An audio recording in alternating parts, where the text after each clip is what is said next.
Hello everyone, I'm Renowned Zero, and we are back again talking about the fact that we had a Nintendo Switch 2 Direct, which gave us a ton of details and a lot of different announcements like launch title games, like a new Mario Kart, we had Metroid there, we had Donkey Kong, their new 3D Donkey Kong, we had Kirby Air Riders, a sequel to the original Kirby Air Ride from 20 years ago on the GameCube, but we had a couple of problems as far as pricing being my biggest issue when it comes to this system.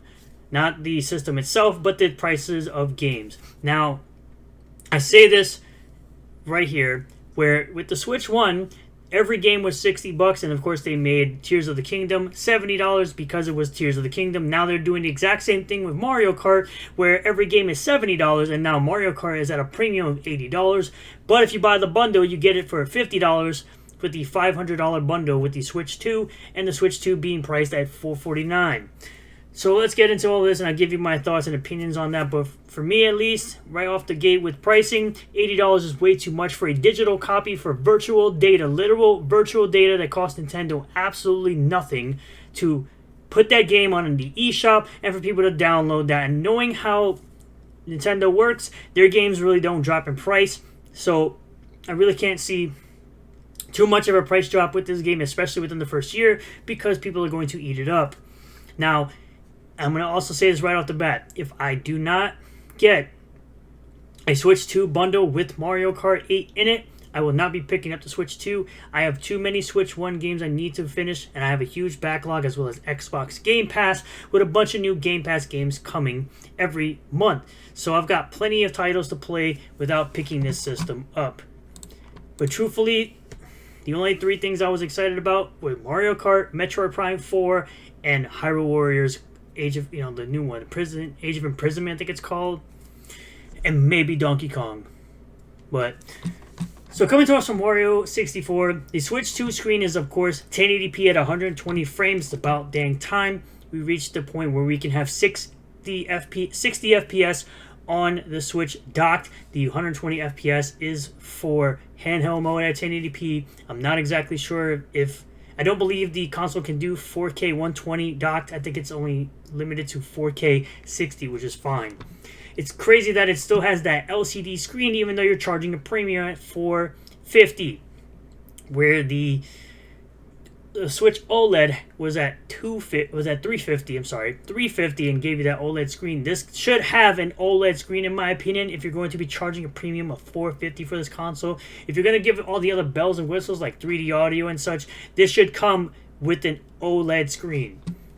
The Joy-Cons being magnetic, of course. You have bigger SL and SR buttons, larger control sticks, mouse controls, improved speakers, a built-in microphone with noise-canceling technology. Like I said, already 3D audio, new stand, which we all hope will be actually good, unlike the previous stand that they gave us with the original Switch, which was absolute garbage.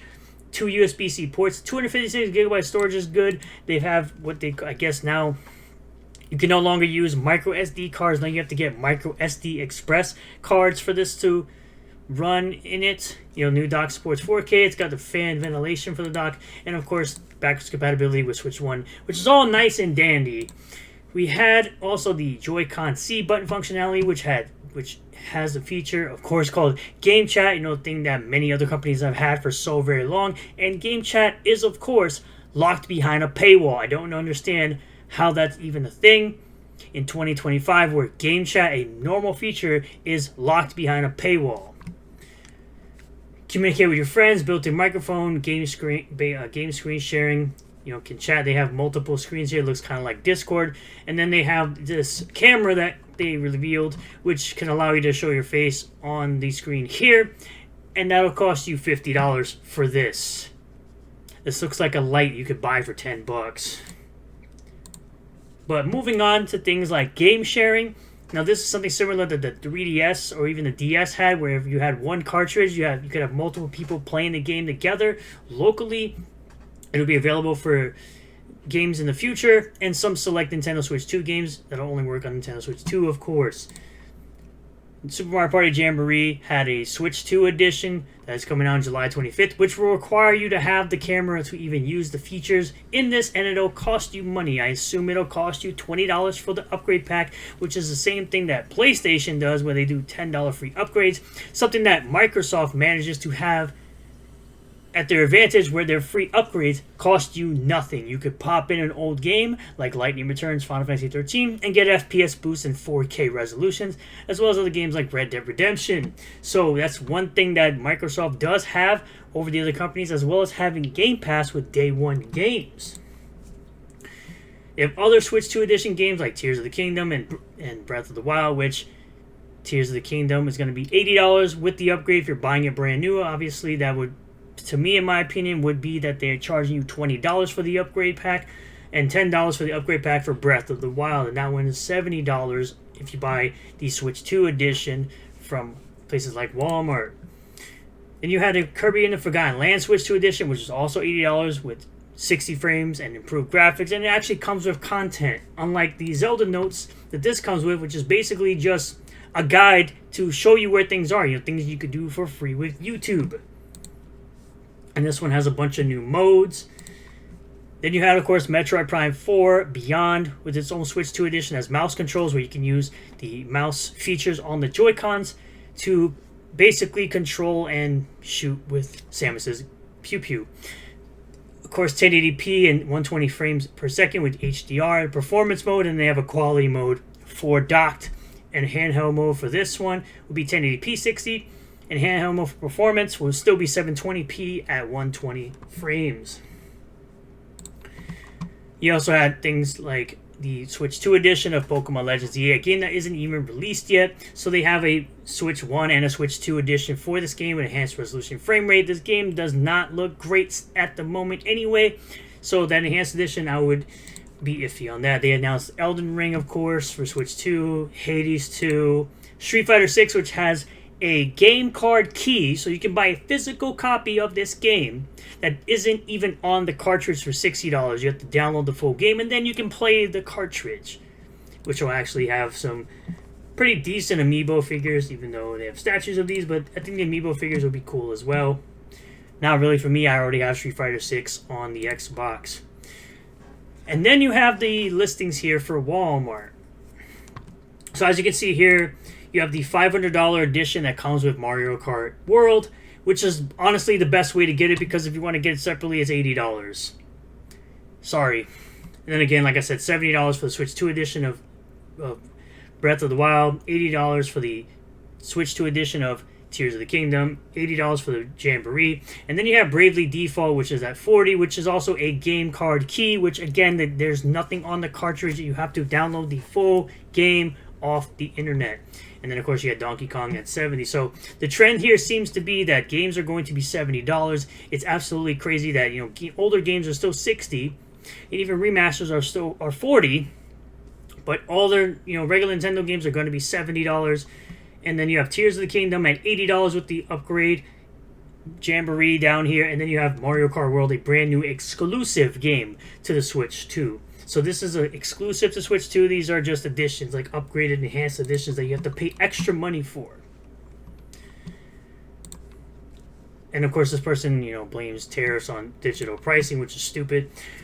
But there will be at least something good. There will be some free updates for select games on the Switch 2, like Clubhouse Games 51, Super Mario 3D World, Link's Awakening Odyssey, Treasure Tracker, ARMS, Echoes of Wisdom, Super Mario Bros. U Deluxe, Scarlet and Violet, games that haven't been fixed, Scarlet and Violet being those. And then, of course, you had an exclusive game from Software called Duskbloods that is going to be exclusive to Switch 2 and comes out in 2026. Why From Software would ever choose to make a game exclusive is beyond me. When Elden Ring sold so many copies, why would you even bother doing this at all? Why? It's dumb. Like I said, Kirby Air Riders, directed by Sakurai, the guy who obviously is the director of Super Smash Bros., the greatest Nintendo franchise in my opinion of all time. And then you had, of course, a 3D Donkey Kong. So we haven't had a 3D Donkey Kong, at least to my knowledge, since Donkey Kong 64, which didn't really have many users well receiving this game at the time. Might have aged better, but 5.5 million copies on 30 million N64s. However, it is crazy to me how have compatibility issues in-game with multiple games, and you've even got startup issues with multiple games as well. How games that are already working well on the Switch 1 can't seem to work properly on the Switch 2. But as this person points out, it's a new level of greediness. As Astro Cyborg will say, literally Last of Us Part 1 was $70 for a remaster of an old game, or a remake of an old game. But remember, you also have people on our side like Smash JT who are saying, where's everyone getting this $90 US? It's not $90 US, it's actually $90 Euro. So people in Europe are going to be spending $90 possibly on physical games while they're spending $80 or 80 euros on digital games like Mario Kart World here. You also have it just right here, just so you guys can see it. It says, for 90 euros for physical, 80 euros for digital. You even have people who are saying, just right here in the comment section of this video by Wood from Beat 'em Ups, saying this guy right here saying an $80 game costs $115 in Canada. It's absolutely insane that you would charge $450 plus tax, by the way, so it'd probably be closer to $500 for this console even without getting the bundle. If you got the bundle, more than likely it'll be $550 in the US.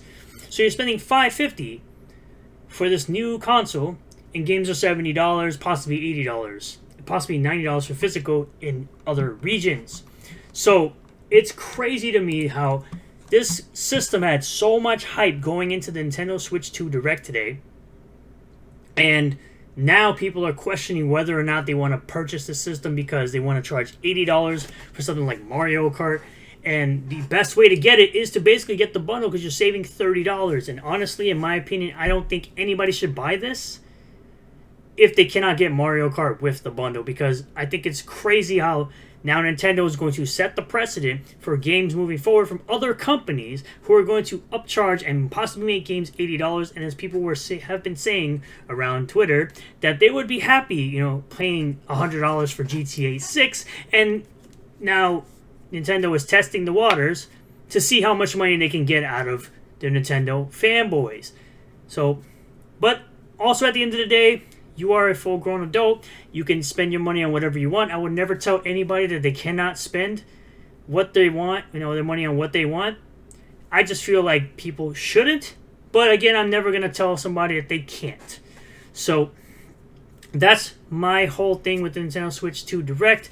Really, the best announcements for me were the Mario Kart World, the Metroid Prime 4, and Hyrule Warriors Age of Imprisonment. And also, I forgot to mention the fact that GameCube games are coming to the expansion pack, as well as the GameCube controller. That was a great announcement for me as well. But because I own physical games and I own old systems, that isn't really appealing to me because I can play anything I want.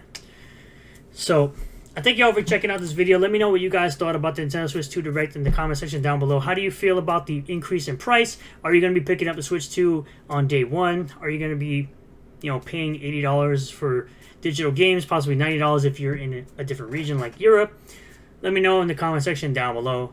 Like this video if you liked it. Comment below every other thing you have to say. Subscribe for more content. Hit the bell for notifications. Set the bell to all. That way you'll get a notification anytime I post a new video or go live on the channel. And I'll see you all in the next one.